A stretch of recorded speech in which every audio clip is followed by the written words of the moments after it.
Bonjour à tous et à toutes, ici Denoz. Comme dans ma dernière vidéo, aujourd'hui je vais vous faire découvrir un animé que j'ai vraiment adoré. Et je pense que vous allez l'adorer aussi. C'est un animé magnifique qui mêle action et poésie et qui vous emmènera dans une aventure incroyable. C'est pour ça qu'aujourd'hui on va parler de Katanagatari.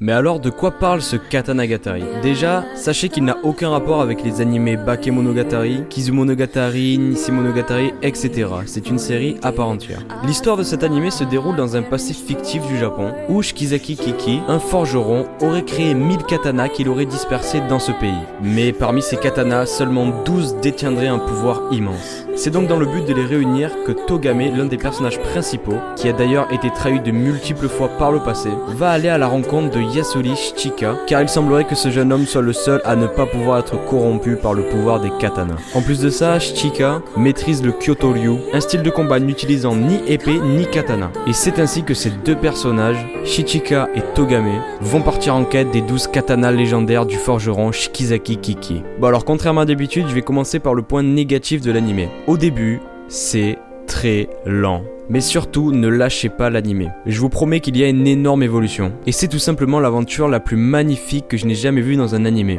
Et croyez-moi, je n'exagère rien du tout.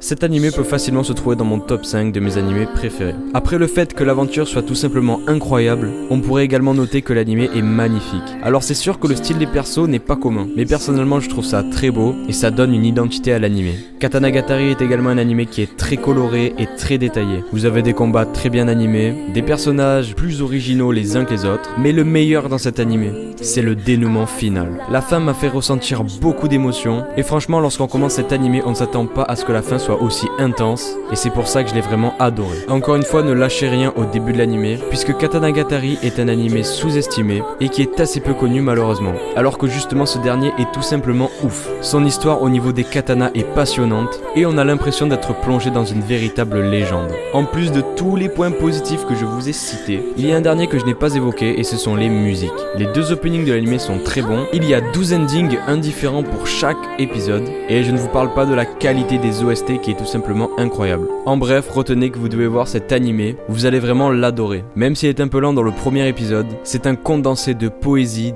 d'émotion, d'action. Vous allez être plongé dans la quête des 12 katanas légendaires du forgeron Shikizaki Kiki. Katanagatari, c'est vraiment une expérience à ne pas rater. Et voilà, on arrive sur la fin de la vidéo. J'espère en tout cas que ces petites vidéos qui vous permettent de découvrir des animés assez sous-estimés et pas forcément connus vous plaisent. Dites-moi quel animé vous souhaiterez que je présente dans les commentaires. Sur ce, c'était Denoz, je vous dis à la prochaine, allez bye bye.